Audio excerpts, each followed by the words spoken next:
Assalamualaikum warahmatullahi wabarakatuh. Saya Yulivia Nurfadilah, PP 17-1102-2019 dari kelas 4B D4 Akuntansi Politeknik Negeri Padang.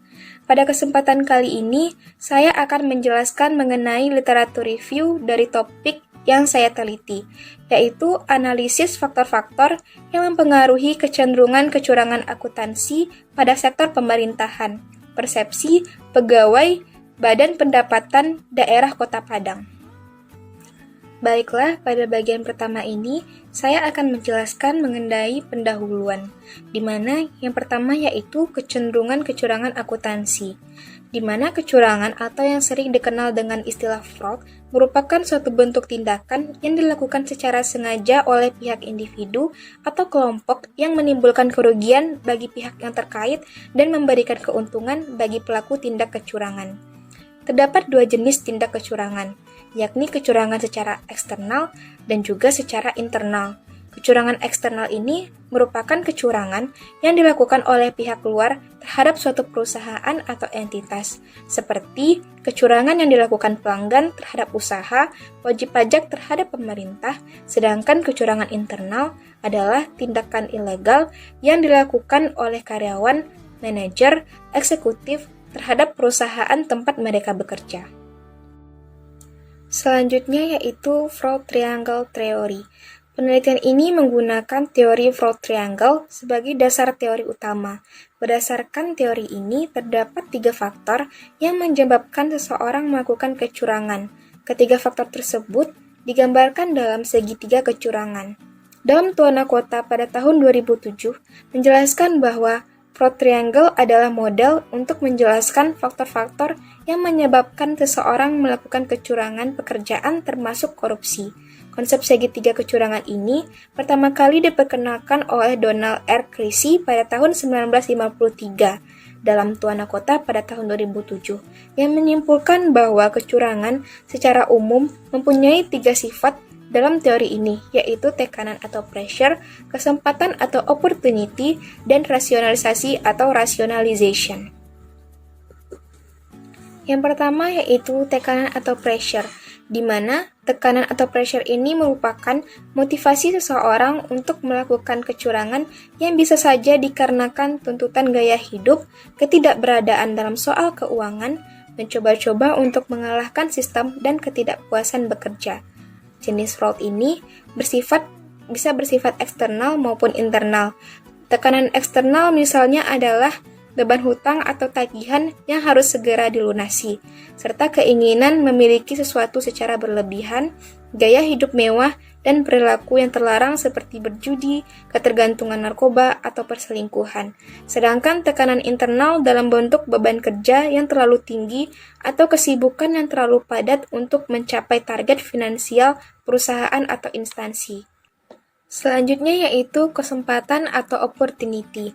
Menurut Pravitasari pada tahun 2016, kesempatan adalah situasi yang membuka peluang bagi manajemen atau pegawai yang memungkinkan terjadinya kecurangan. Atau bisa dibilang bahwa kesempatan ini merupakan peluang yang menyebabkan pelaku secara leluasa dapat menjalankan aksinya. Para pelaku kecurangan percaya bahwa aktivitas mereka tidak akan terdeteksi. Pada penelitian ini kami memfokuskan suatu opportunity atau kesempatan dengan keefektifan sistem pengendalian internal. Pengendalian internal birokrasi pemerintah akan memberikan pengaruh terjadinya kecurangan akuntansi pemerintahan. Semakin baik pengendalian internal birokrasi pemerintahan, maka akan semakin rendah kecurangan akuntansi pemerintah. Selanjutnya yaitu rasionalisasi atau rationalization, di mana rasionalisasi ini merupakan pemikiran yang menjustifikasi tindakannya sebagai suatu perilaku yang wajar, yang secara moral dapat diterima dalam suatu masyarakat yang normal. Pelaku fraud selalu berusaha untuk melegitimasi perbuatannya dengan berupaya untuk mencari-cari alasan. Hal ini dilakukan untuk menegakkan perasaan yang bersangkutan sehingga jika dilakukan tidak menimbulkan ketakutan dalam dirinya. Pada penelitian kali ini, peneliti memproksikan suatu rationalization atau rasionalisasi ini dengan kultur organisasi dan perilaku tidak etis.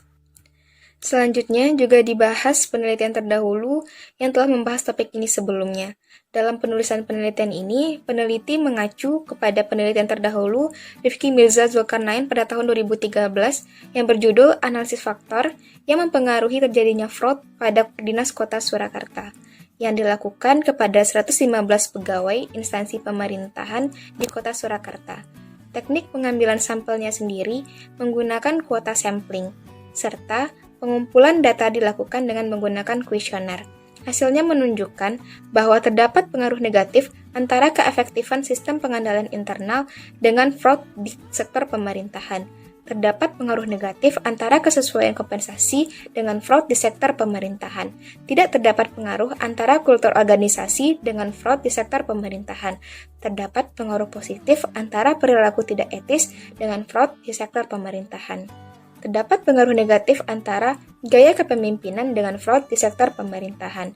Terdapat pengaruh negatif sistem pengendalian intern terhadap fraud di sektor pemerintahan, serta tidak terdapat pengaruh penegakan hukum terhadap fraud di sektor pemerintahan.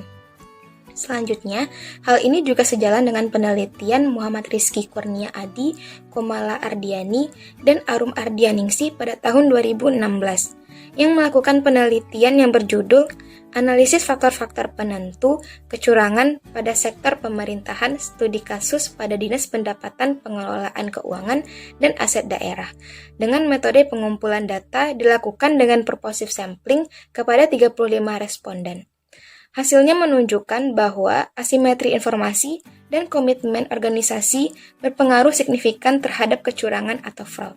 Sementara penegakan secara simultan, efektivitas internal, ketepatan kompensasi, kewajaran prosedur, dan pengaruh tidak etis organisasi tidak memiliki pengaruh signifikan terhadap kecurangan atau fraud.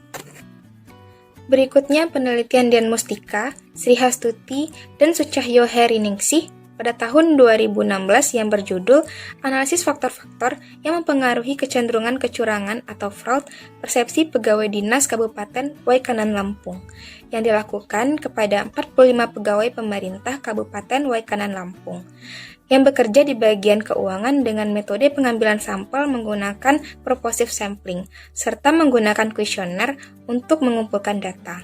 Hasilnya menunjukkan bahwa terdapat pengaruh negatif antara penegakan aturan dan pengaruh positif antara perilaku tidak etis terhadap kecurangan. Namun, hasil ini menunjukkan bahwa tidak ada pengaruh antara asimetri informasi dengan efektivitas internal kontrol terhadap kecurangan dan kesesuaian kompensasi.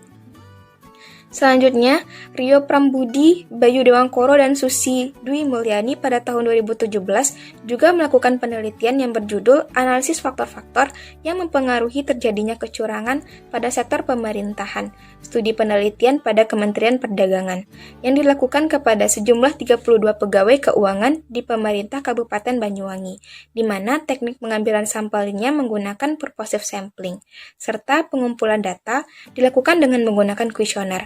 Hasilnya menunjukkan bahwa tidak terdapat pengaruh keefektifan sistem pengendalian internal, kesesuaian kompensasi, dan asimetri informasi terhadap kecenderungan kecurangan atau fraud pada pegawai keuangan pemerintah Kabupaten Banyuwangi. Kultur organisasi, gaya kepemimpinan, dan penegakan hukum berpengaruh negatif terhadap kecenderungan kecurangan atau fraud pada pegawai keuangan pemerintahan Kabupaten Banyuwangi. Perilaku tidak etis berpengaruh positif terhadap kecenderungan kecurangan pada pegawai keuangan pemerintah Kabupaten Banyuwangi.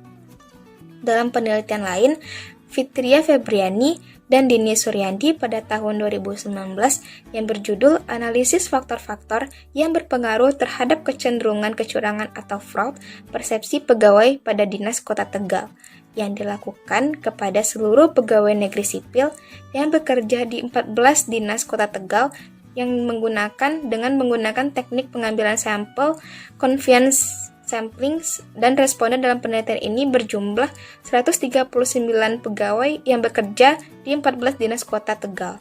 Hasilnya menunjukkan bahwa keefektifan pengendalian internal, penegakan peraturan, dan kesesuaian kompensasi berpengaruh negatif terhadap kecurangan atau fraud di sektor pemerintahan.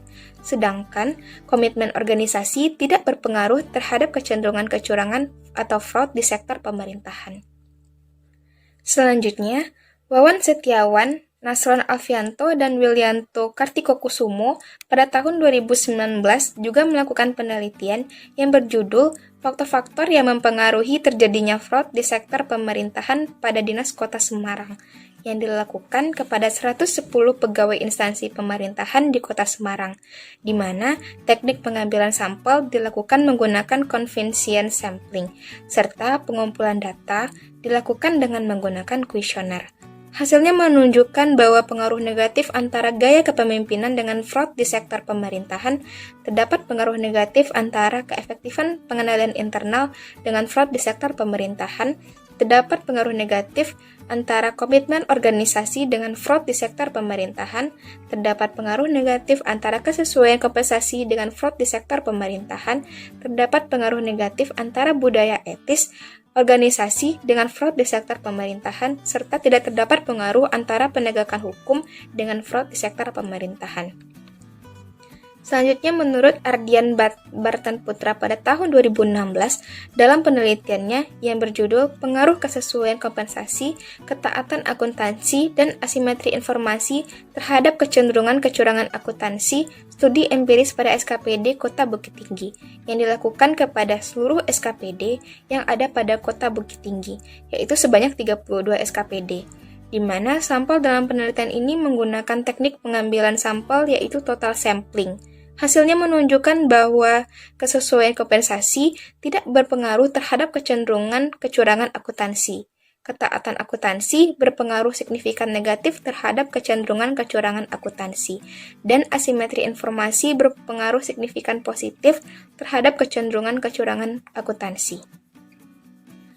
Shelby Deviani Lau, Vance Ilat, dan Hendrik Gamaliel pada tahun 2017 juga melakukan penelitian yang berjudul Pengaruh Kesesuaian Kompensasi, Moralitas Manajemen, dan Keefektifan Pengendalian Internal terhadap Kecenderungan Kecurangan Akuntansi pada perusahaan konstruksi di Manado, yang dilakukan kepada 36 karyawan dari 4 perusahaan yang bekerja pada bagian keuangan pada perusahaan konstruksi di Manado, di mana teknik pengambilan sampel menggunakan purposive sampling, serta pengumpulan data dilakukan dengan menggunakan kuesioner. Hasilnya menunjukkan bahwa kesesuaian kompensasi tidak berpengaruh terhadap kecenderungan kecurangan akuntansi pada perusahaan di konstruksi di Manado. Moralitas manajemen tidak berpengaruh terhadap kecenderungan kecurangan akuntansi, dan efektivitas pengendalian internal berpengaruh positif dan signifikan terhadap kecenderungan kecurangan akuntansi pada karyawan perusahaan konstruksi di Manado. Dan yang terakhir yaitu Lisa Amelia Herman pada tahun 2013 melakukan penelitian yang berjudul Pengaruh Keadilan Organisasi dan Sistem Pengendalian Intern terhadap Kecurangan, Studi Empiris pada Kantor Cabang Utama Bank Pemerintah di Kota Padang, yang dilakukan terhadap Kantor Cabang Bank Pemerintah di Kota Padang. Pemilihan sampel dengan menggunakan teknik simple random sampling. Responden dihitung dengan menggunakan rumus Solvin, di mana teknik pengumpulan data dilakukan dengan teknik survei, yaitu dengan menyebarkan kuesioner kepada karyawan dan karyawati yang bekerja pada kantor cabang utama bank pemerintah di Kota Padang. Hasilnya menunjukkan bahwa keadilan organisasi berpengaruh signifikan negatif, serta sistem pengendalian intern berpengaruh signifikan negatif terhadap kecurangan. Pada penelitian ini dapat dirumuskan 4 hipotesis. Yang pertama yaitu pengaruh keefektifan sistem pengendalian internal terhadap kecenderungan kecurangan akuntansi pada sektor pemerintahan, di mana dalam penelitian yang dilakukan oleh Wilopo pada tahun 2006 menunjukkan bahwa pengendalian internal yang efektif memberikan pengaruh yang signifikan dan negatif terhadap kecenderungan kecurangan akuntansi. Artinya, semakin efektif pengendalian internal perusahaan, maka akan semakin rendah kecenderungan kecurangan akuntansi. Sedangkan dalam penelitian lain, Wilopo pada tahun 2018 menunjukkan bahwa secara parsial, pengendalian intern birokrasi tidak secara signifikan mempengaruhi fraud. Dengan adanya perbedaan hasil penelitian tersebut, peneliti ingin menganalisis kembali tentang pengaruh sistem pengendalian internal terhadap kecurangan, yang didukung pernyataan bahwa semakin baik sistem pengendalian internal organisasi, maka akan semakin rendah tingkat kecurangan di sektor pemerintahan. Dan semakin tinggi kepatuhan sistem pengendalian internal, maka akan semakin rendah tingkat kecurangan di sektor pemerintahan. Sehingga dapat dirumuskan hipotesis satunya, yaitu keefektifan sistem pengendalian internal berpengaruh secara signifikan terhadap kecenderungan kecurangan akuntansi pada sektor pemerintahan. Yang kedua yaitu pengaruh kultur organisasi terhadap kecenderungan kecurangan akuntansi pada sektor pemerintahan. Dalam penelitian ini, yang dilakukan oleh Sulistyowati pada tahun 2007, mengatakan bahwa kultur organisasi berpengaruh terhadap persepsi aparatur pemerintah daerah tentang tindak korupsi. Hasil analisis ini mendukung pernyataan Arifin pada tahun 2000 yang bahwa kultur organisasi yang baik tidak akan membuka peluang sedikit pun bagi individu untuk melakukan korupsi. Karena kultur organisasi yang baik akan membentuk para pelaku organisasi mempunyai sense of belonging atau rasa ikut memiliki dan sense of identity, rasa bangga terhadap bagian dari suatu organisasi. Sehingga dapat dirumuskan hipotesis keduanya yaitu kultur organisasi berpengaruh secara signifikan terhadap kecenderungan kecurangan akuntansi pada sektor pemerintahan. Yang ketiga yaitu pengaruh perilaku tidak etis terhadap kecenderungan kecurangan akuntansi pada sektor pemerintahan. Salah satu faktor yang mempengaruhi kecurangan atau fraud ini di sektor pemerintahan adalah perilaku tidak etis. Perilaku tidak etis terdiri dari perilaku yang menyalahgunakan kedudukan, perilaku yang menyalahgunakan kekuasaan, serta perilaku yang menyalahgunakan sumber daya organisasi. Menurut Shima pada tahun 2002 dalam Wilopo pada tahun 2008 berpendapat bahwa budaya perusahaan dengan standar etika yang rendah akan memiliki resiko kecurangan akuntansi yang tinggi. Hasil penelitian Wilopo pada tahun 2006 menyatakan bahwa perilaku tidak etis memberikan pengaruh yang signifikan dan positif terhadap kecenderungan kecurangan atau fraud pada perusahaan.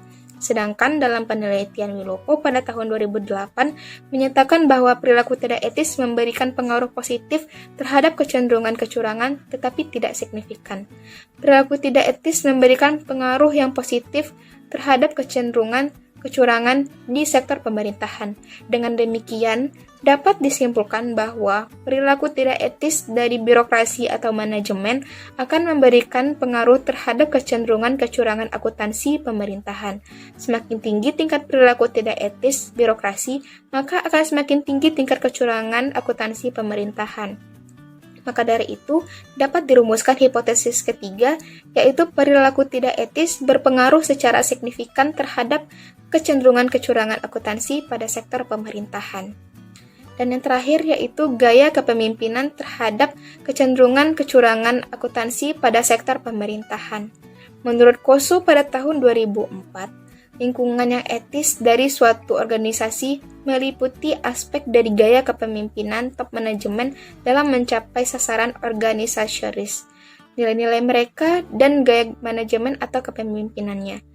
Dalam penelitian Rai dan Subramaniam pada tahun 2008, bahwa terdapat pengaruh antara lingkungan etis dengan prosedur internal kontrol yang memodernisasi adanya pengaruh antara keadilan organisasi terhadap kecurangan karyawan.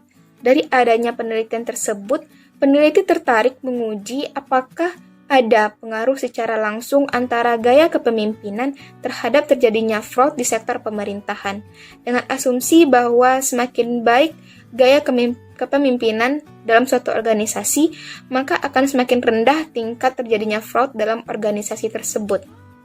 Sehingga dapat dirumuskan hipotesis keempat, yaitu gaya kepemimpinan berpengaruh secara signifikan terhadap kecenderungan kecurangan akuntansi pada sektor pemerintahan. Melihat hasil dari beberapa penelitian sebelumnya, dapat penulis simpulkan bahwasanya terdapat banyak faktor yang mempengaruhi kecenderungan kecurangan akuntansi pada sektor pemerintahan ini. Faktor-faktor tersebut meliputi keefektifan sistem pengendalian internal, kesesuaian kompensasi, kultur organisasi, perilaku tidak etis, gaya kepemimpinan, penegakan hukum, asimetri informasi, komitmen organisasi, ketaatan akuntansi, dan lain sebagainya. Dari keseluruhan faktor tersebut, peneliti menyimpulkan bahwasanya keefektifan sistem pengendalian internal, kultur organisasi, perilaku tidak etis, dan gaya kepemimpinan berpengaruh secara signifikan terhadap kecenderungan kecurangan akuntansi. Sedangkan untuk faktor-faktor lainnya tidak berpengaruh secara signifikan terhadap kecenderungan kecurangan akuntansi pada sektor pemerintahan. Untuk itu, peneliti ingin melakukan pengujian kembali dengan menggunakan sejumlah variabel yang telah diteliti sebelumnya, yaitu keefektifan sistem pengendalian internal, kultur organisasi, perilaku tidak etis, serta gaya kepemimpinan. Hal ini dilakukan penulis untuk membuktikan apakah keempat variabel tersebut benar-benar berpengaruh secara signifikan terhadap kecenderungan kecurangan akuntansi pada sektor pemerintahan. Sekian penjelasan dari saya. Lebih dan kurang saya mohon maaf. Assalamualaikum warahmatullahi wabarakatuh.